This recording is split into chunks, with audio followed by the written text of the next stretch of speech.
Madame, mademoiselle, monsieur, bonjour et bienvenue dans ce magazine où nous rencontrons pour une dernière fois, en tout cas à propos du livre qu'elle vient de publier aux éditions Fidélité, L'Évangile dans la chair, donc Myriam Tonus, auteure, laïque dominicaine et animatrice de Sens dans un mouvement de jeunesse. Myriam Tonus, bonjour. Bonjour.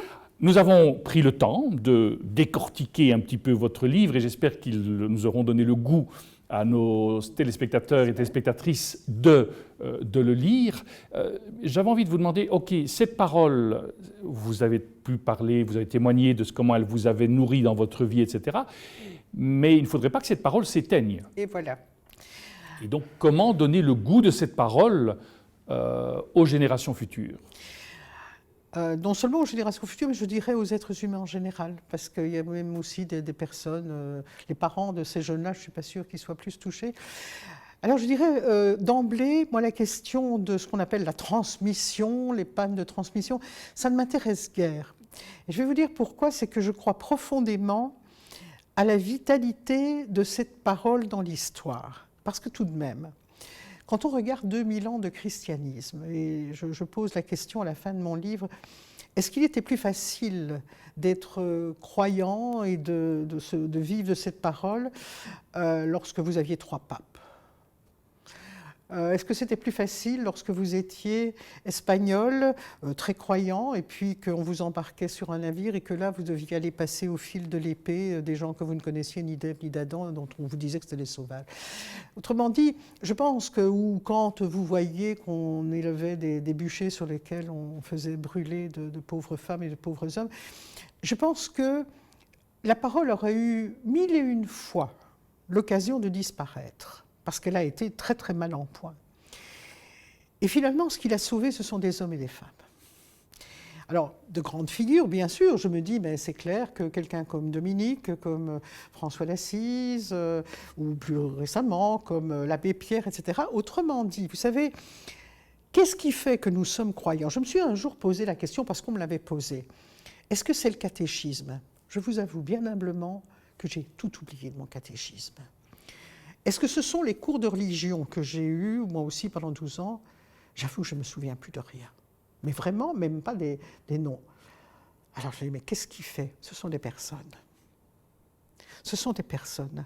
Ce sont des hommes et des femmes que j'ai rencontrés, qui ont été des nourrisseurs de ma vie, quand elle était notamment adolescente. L'adolescence, ça n'a jamais été facile. Il y avait là des hommes et des femmes dans les mouvements de jeunesse, dans les écoles, qui ont été, pour moi, des évangiles incarnés, des paroles incarnées. Des évangiles dans la chair ? Ah, des évangiles dans la chair. Et ils ne faisaient pas des discours, ils ne nous catéchisaient pas, mais ils nous aimaient. Ils étaient avec nous et on savait qu'il y avait quelque chose qui les nourrissait.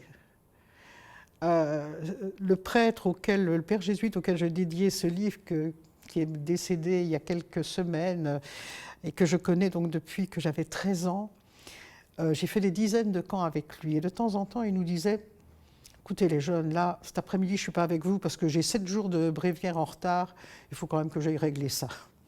Bon. Nous savions qu'il était profondément croyant. Mais qu'est-ce qu'il faisait parfois ? Il disait, regardez, écoutez, je vais vous lire un poème de Rimbaud. J'ai découvert Rimbaud grâce à lui. J'ai découvert les concertos de Mozart grâce à lui. J'ai découvert Teilhard de Chardin. Je n'y comprenais rien. Qu'est-ce qu'on comprend à Teilhard de Chardin quand on a 17 ans ? Et en même temps, ça nous ouvrait des horizons insoupçonnés. Et puis on allait en balade.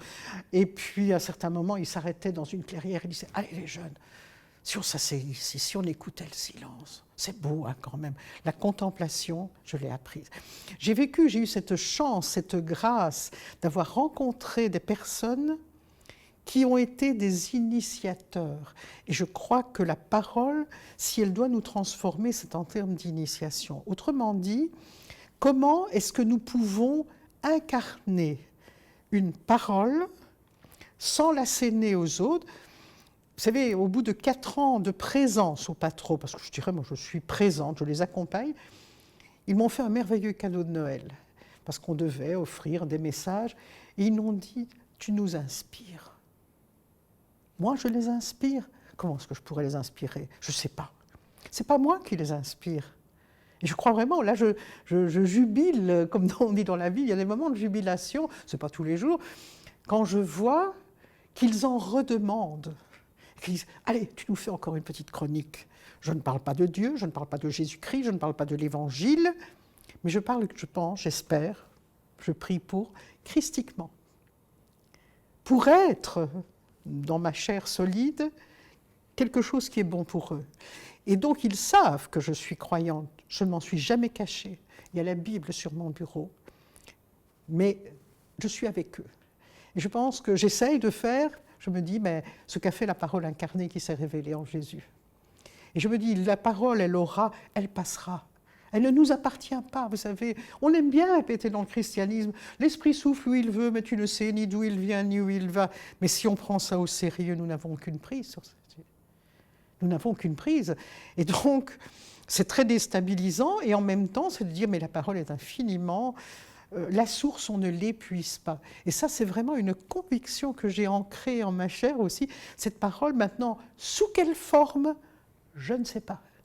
Vous savez, dans le livre de l'Apocalypse, la Jérusalem céleste, il y a un tout petit demi-verset qui dit « Et au centre de la ville, il n'y avait pas de sanctuaire ». Qu'est-ce que ça veut dire ? Je ne sais pas. Mais il n'est pas certain que ce soit la religion telle que nous la connaissons, qui soit le vecteur, qui va se transformer, qui va s'adapter, enfin qu'est-ce que je sais. Non, ce n'est pas cette question-là. C'est-à-dire comment pouvons-nous avoir dans notre chair cette parole, comment, alors pour prendre Paul, comment pouvons-nous être aujourd'hui corps du Christ ?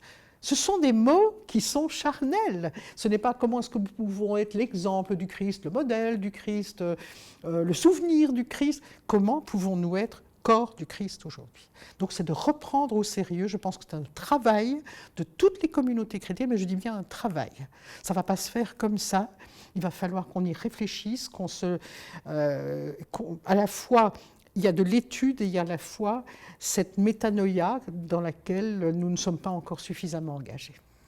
Quand je vous entends, je pense à Iti Le Soum. Oui. Je pense que vous c'est la une rejoignez. figure que j'aime énormément, oui, bien sûr. Oui. Bien sûr.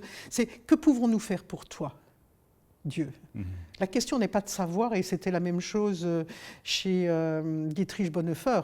La question, c'est plus de savoir aujourd'hui qu'est-ce que Dieu peut faire pour nous, mais que pouvons-nous faire pour lui? Et la meilleure chose dans un monde qui est en grande souffrance, qui a un avenir plein de questions, d'interrogations, que pouvons-nous faire ici, maintenant, là où nous sommes, de préférence ensemble, oui, parce que seul, parfois, c'est quand même un peu lourd. Comment pouvons-nous faire pour être le corps d'une parole qui donne de l'espérance, qui donne du souffle, qui donne de la force pour l'autre, pas pour soi, pas pour qu'il adhère à nos convictions, mais pour qu'il ait sa bonne vie. L'agapé, c'est vouloir la vie de l'autre. Voilà. Et pour pouvoir avoir cette vie de l'autre, il est fondamental, peut-être en conclusion, d'écouter à nouveau la parole. Et l'autre. Et l'autre. Myriam Tonus, merci d'avoir pris le temps durant toutes ces émissions. Merci à vous pour avoir reçu, ça fut un plaisir. Avec grand plaisir. Je rappelle donc votre livre « L'Évangile dans la chair », préfacé par Monseigneur Albert Rouet, donc aux éditions Fidélité en 2020. Merci à vous. Et puis, si vous avez un autre livre en préparation, n'hésitez pas à nous recontacter lorsqu'il sera publié. Merci. Nous arrivons au terme de ce magazine. Merci de nous avoir accompagnés jusqu'ici au nom de toute l'équipe qui l'a préparé. Il ne me reste qu'à vous souhaiter une excellente journée, et je vous dis d'ores et déjà à très bientôt.